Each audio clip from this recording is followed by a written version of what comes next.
G'day guys, my name's Andrew and welcome back to Phantastic Adventures. Today in this video I'm going to do an update review on the Rhinohide system, and also I'm going to try and paint these panels and show you guys how to do them. I'm going to try and make them look different because I'm getting kind of bored of the camouflage. Not that I dislike them, but I just want to make it look a bit different and also not make the car stand out as much. Make it a bit more blue, everything blue again. So guys, stay tuned and hopefully you guys enjoy the video. Subscribers, welcome back, and guys, if you're new to the channel, if you enjoyed the video, please give me a thumbs up and also subscribe. That would really help me for the YouTube channel, and hopefully I see you guys again on another Phantastic Adventures. Now guys, I've had Rhinohide on my car for a bit over 2 years now, and I have to be honest with you, I don't go anywhere off-road without my Rhinohide.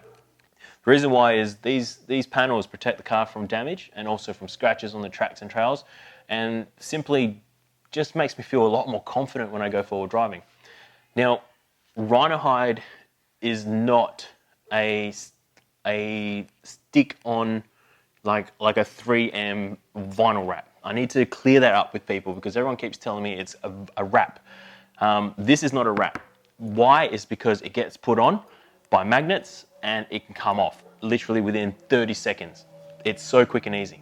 Not only that, it's made of a ABS plastic, which means it's going to protect the panels, and simple things like screwdriver, which could mimic, let's say, a tree branch, not even having to worry about being scratches. Reason being is this panel is going to protect it because of the plastic outside. Now, if you can see, the panel comes off the vehicle pretty easily, like that. And you can see underneath, it's still the blue paint of the car. Whereas if you use a vinyl wrap, you're going to have to peel it off and it comes off like a sticky tape and you can't put it back on. Whereas these Rhinohide, you can actually put them back on the car. Now guys, I've had this question brought up with me a few times. What did I do to fix the fuel cap? Easy answer is I cut it.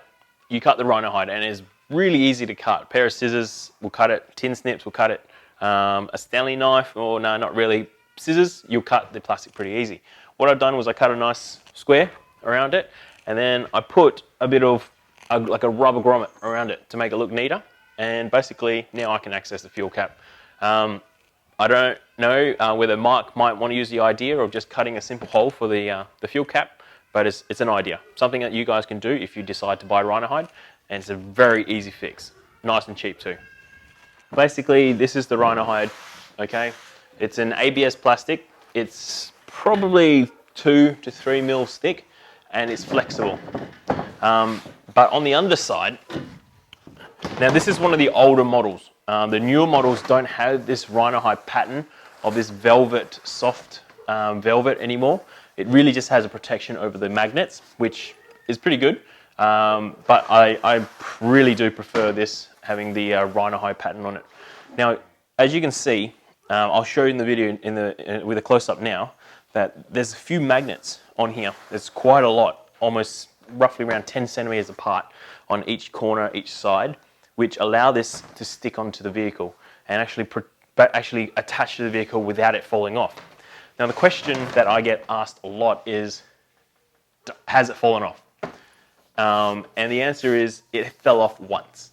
And that was because I was going down the freeway in the country road, and basically was doing 110, and there was a truck that came the other way, and then there must have been a wind difference or some, like, the pressure's difference when the cars went by, and it popped this panel out, which was the passenger side. And basically all I did was I turned around and went to pick it up, and the question is there any damage? As you can see, no damages on the actual panel at the front. The only damages that happened was the side. Now on the side there is a little lip which curl around to where the door open, where the hinges are. That snapped off. The reason being is because the actual panel was ran over by 2 cars before I picked it up.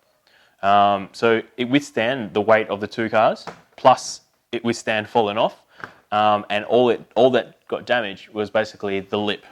Now the newer models, they don't even have the lip. The matter of fact is I've cut the lip off on both sides because it was causing more troubles than than it was actually doing any job. It didn't have a real purpose, so it was cut off anyway. So all in all, I have driven this multiple times down the highway now, and it hasn't fallen off. It only fell off once, and that was the only time that it's fallen off. But in saying that, guys, this thing is designed to stick to your car, and it is designed to stay on. So one out of, I can't even keep count, probably 100 trips by now, and it's been on the car for almost every day, and not a problem. Only one problem. That's the only thing. So I just want to quickly show you guys how quick and how easy it is to take the Rhinohide off, because it's just an ABS plastic with a couple magnets on it, which allow you to put it on and off when you want. So when you go off-road, you put it on. When you come home, you can take it off. Now, simply put your hand over the grooves, like so, and you pull back. Voila, it's off. Same with the other panels. They all just come off. And as you can see, the clean stock blue paint on my FJ is clean. And you don't touch it, and it's fine. It's perfectly fine. And you just use a Rhinohide, so then all the scratches from the tree branches and stuff occur on here. Beautiful. Now, to put it on, it's just the reverse process. You just line it up. It's as easy as lining it up, popping it on, sticks on. The bigger panels are not that difficult, but it's a little bit more difficult. Lining it up perfectly, and done. It's as simple as that, guys. It is an absolutely perfect product for anyone that wants to go forward driving and protect their pride and joy from scratches, from dents, and rocks and chips and stuff. Beautiful product. But anyways, enough of the product. There is another review that I have done. I'll put it in the link below, or you can click here and it will link and it will send you off to where that review is. But for now, what I'm going to do is I'm going to do a quick time lapse on me painting the actual Rhinohide. Now, guys, for those who want to paint Rhinohide, it's made of a plastic, so try and get a paint that is won't eat away at the plastics. So basically, I got this Duramax Enamel Dulux paint. Now, this is what is this? This is a gloss true blue, which is very similar to the blue that is on the FJ Cruiser. Now, you can go to specialized paint stores or even Supercheap Auto, and they will match paint your car, but they cost around $29–30 a can, whereas something like this you can get at any hardware store like Bunnings Warehouse, and this cost me $10, and it's going to do the entire car. Now, some cleaning agents, because you need to get all the dust, the dirt, the grime, the grease and stuff that are on the panels off, making sure it's perfectly clean. A couple of rags to wipe it all down. Guys, I did ask on my Perth FJ Cruiser page what color I should have painted the panels. Now, I've decided to go for the blue, but I'm only going to lightly coat it because it allows the camouflage pattern to stay on, and it looks quite nice. I'm going to leave it on for a little bit, and if I decide, I can just put another coat on, and basically it will become the same color as the car, just a plain blue. Nice gloss blue. But I did ask to get these panels professionally painted at a few different stores here, both around Perth. Most of them all said the ballpark for the cost was around $500 to $700 to get them painted professionally. And to be honest with you, that was a bit excessive when I could buy a simple can of paint, which cost me $10 and maybe 1 hour worth of work, and it's going to be done. So sometimes DIY is the best way to go, and this is hopefully going to show you how easy it is to buy these panels. Now, guys, the Rhinohide no longer come in the camouflage and the digital camouflage patterns. They only come in a plain grey pattern, which is really good because it makes it a blank canvas, so you can paint it however you want. There's a few people who have painted it and make them look really good.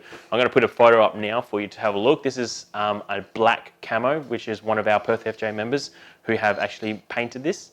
I'll leave the link to his Instagram below, so then you guys can check it out as well. Not only that, guys, painting the panels is really easy. It's not difficult. So something like this you can do at home for simply a nice DIY job. So hopefully you guys are going to enjoy this, and hopefully you guys will like it. Okay, so the first thing you need to do is spray down the panel with some stuff to clean it. Get your rags and basically wipe off all the dirt, the grime and the grime off every single panel. It is so important that you clean it off nicely, making sure there's no dirt left on it, or else the paint won't stick very well, especially if you've recently been four-wheel driving.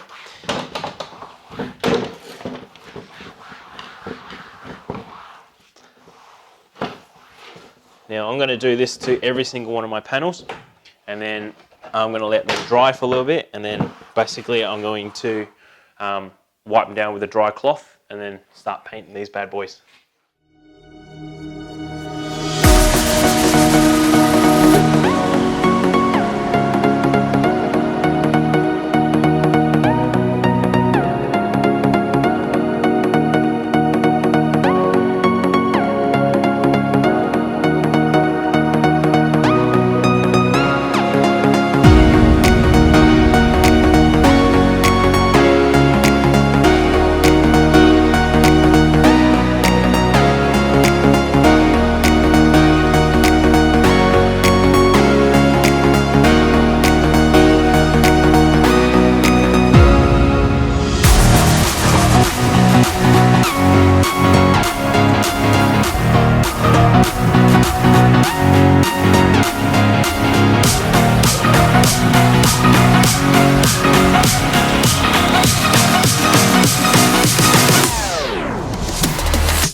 Every panel has been painted, the camo still comes through and it looks good.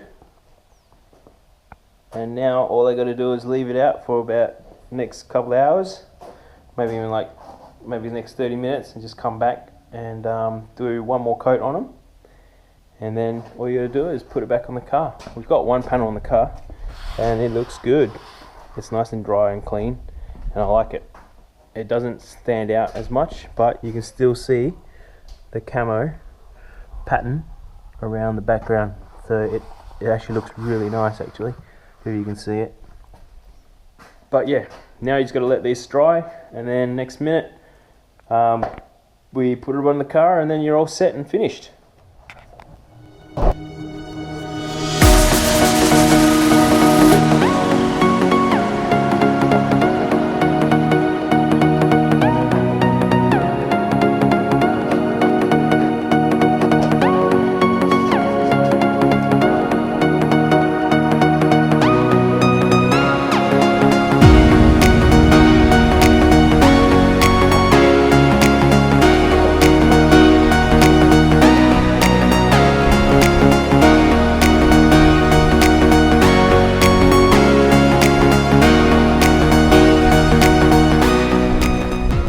There you go guys, all painted, finished, done, and on the car. And I have to say it looks pretty good. I'm pretty happy with the end result. And the car looks good now, all finished. Now guys, hopefully you enjoyed the video. If you have, please subscribe and hit the like button, and basically just leave a comment below if you want me to do more videos and ask me any questions about what I did. Now, one point of advice is, guys, cover your floors, eh? I've got overspray all around my garage, but that's alright, I don't really mind. But yeah, guys, cheers for watching. If you liked it, subscribe to my channel and give me a big thumbs up. Anyways, I'll see you guys on the next Fantastic adventure, the only place where the adventure begins. See you guys.